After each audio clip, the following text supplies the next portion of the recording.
Hey guys, Chris Olka here with another T&E video. This is T&E number 8 for the Eastman EBB562 rotary valve B-flat tuba.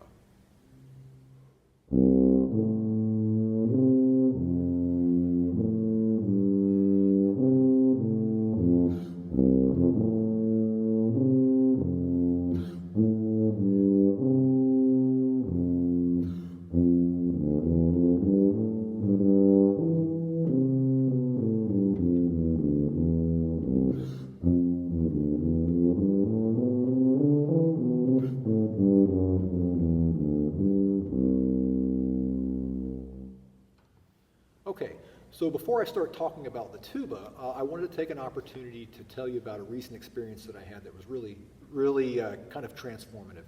A couple of weeks ago, I was visiting the 2018 Midwest Band and Orchestra Clinic in Chicago to go and visit the folks at the Eastman booth. And while I was there, I had dozens and dozens of people come up to me from the tuba playing community of all levels, youngsters as well as people that were professional level players, as well as amateurs that they all came up to, and every single one of them wanted to tell me how much they enjoyed my videos and how helpful they had found them. And that means a lot to me. I appreciate that you guys take the time to do that, and I just want to say thank you for letting me know. If you're ever out in public and you see me at a conference or at a concert or whatever, don't hesitate to come up and say hello. The thing that was probably the most touching was some of the younger players would come up to me, and some of them were so nervous that they were shaking like leaves. They wanted to pose with me for a picture, and I'd put my arm around them, and I could literally feel them like shaking. And it was touching. I appreciate that, because I remember when I was a youngster meeting some of my early heroes on the tuba. It had a profound impact on me, and I hope that I can be worthy of their appreciation and gratitude. So that was the first thing. The second thing was I was overwhelmed by the number of men and women from our military bands that came up to the booth to say hello, and how much they appreciated the videos as well and what I was doing for the tuba community. And I was a little bit taken aback, because I got to say, don't say thank you to me. Let me take this opportunity to say thank you for your service to our country. The men and women in the U.S. military music programs, whether it's band or orchestra or drum and bugle corps, whatever it is, they are the unsung heroes of the music industry in this country. They do their job tirelessly, day in and day out, and not for the same kind of recognition that those of us that are lucky enough to have a sexy, high-profile job in the back of a major orchestra, you know, we get to sit in the limelight, and we take it for granted. But these guys and gals, they're in the trenches, literally, and they're doing a very important job for the music world in this country, and they don't get the recognition that I think that they deserve. So let me take this opportunity to say thank you guys and gals. Okay, so I'm going to try to make this video on the shorter side. I'm not going to have a lot of playing examples, and I'm going to try and stick to script and not talk too much. Here we go. So late 2017, I went to Pomona, to the Eastman facility there, to meet Ryan Richmond and Chuck Kerrigan for the very first time.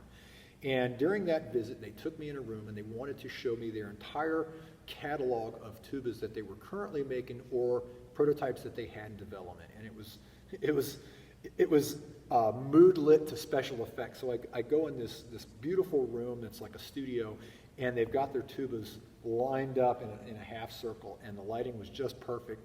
And it was really cool.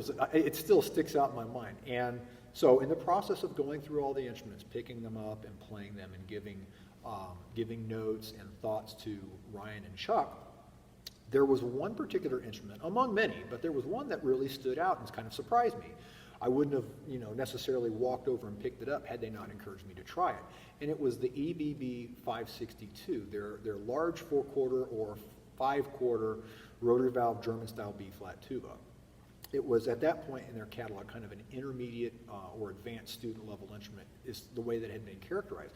And I picked it up, and I was immediately struck by a number of things. First of all, it had great intonation. the intonation, all the open overtones were spot on. And since that particular, since that visit, I've played about a half dozen of these 562s, and they've all been just like that. So the intonation is, I mean, it's great. It's one of the most in-tune tubas I've played. The sound was great. It was that classic, lots of core, real dense, thick sound that I've come to really like and appreciate from the German tradition of tuba playing. And that tuba just made it in spades. And it was responsive. It was easy to play. It was not, some German rotary valve tubas are such large bore that it can be an air hog, and it really takes maybe you growing a third lung or doing something that I haven't figured out yet, because a lot of those horns can be hard to play. Not the 562. It was very nimble and very responsive. So it really stood out. Now, I said that this video is going to be about the 562, and here I've got, it's kind of a 562, but it's not. So I want to speak specifically to the 562 model. I think anyone in the market for a really versatile German-style B-flat tuba should take a long, hard look at this model. For the price, I believe the last I looked, they're selling right at an average $6,000, like right on the money, $6,000, which for a brand new, great instrument, I don't think you're going to find anything better at that price point. Even for more money, there are notable other manufacturers of instruments that make a 4/4 rotary valve B-flat tuba that sells for $2,000 or $3,000 or $4,000 more than that, and you ain't getting any more horn for the money, in my opinion. So in lacquer, I think they're going around $6,000. School music programs should be snapping these up. This is a no-brainer. If you're a band director and you're looking for a great B-flat tuba, you're going to buy 3 or 4 or 5 of them to outfit your middle school or high school or college band section. 562 all day, every day.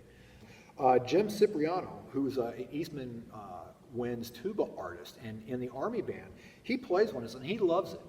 And so do I. I think the model is great. So if you're just looking for a great all-around, inexpensive, high-quality, 4-valve, B-flat German-style instrument that will do just about anything you want it to, look at the 562. So now, before we get to the playing examples, I want to talk about the tuba that I currently have right next to me that I played for the video. So this is a 562, but it's not. It's not a prototype per se. It's what Chuck Kerrigan, Eastman tuba design guy and marketing specialist for the tuba stuff, he characterizes it as a proof of concept, because when I played the 562 in Pomona for that very first time, I looked at Ryan and Chuck and I said, this tuba has artist-level instrument written all over it. It's got so much potential. Not only is it currently a great instrument, I think it's got so much potential to be a great tuba. So I made a list of things that I wanted them to consider doing to make the 562 an 862, which would be a professional-level instrument. So what are the things that I wanted to have them do? You see a couple of them here. I wanted to add a 5th valve because I need 5 valves. I think if I was going to be primarily a B-flat tuba player, if I was playing on a B-flat as my principal instrument, I want that full chromaticism of being able to play all the notes easily throughout the entirety of the range of the instrument.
ding, ding, ding, 5-valve tuba. We've got Don Sauday added that. Big shout out to Don. More on that in a second. Enhanced ergonomics, I think it can be improved. There's some small tweaks that we can do. Some of that includes rewrapping some of the valve slides for easier access so you can move them on the fly, as well as possibility of considering doing hand-hammered bottom bows and other branches throughout the instrument, possibly thinner gauge sheet brass for the bell, and the possibility of silver plate as an option. I think that's a no-brainer. So this does not have all of those things, though it does have some things. We've got some rewrapped, more easily accessible slides on the back of the tuba, as well as I said, the addition of the 5th valve. Now, a note about this particular instrument, this is just a stock 562.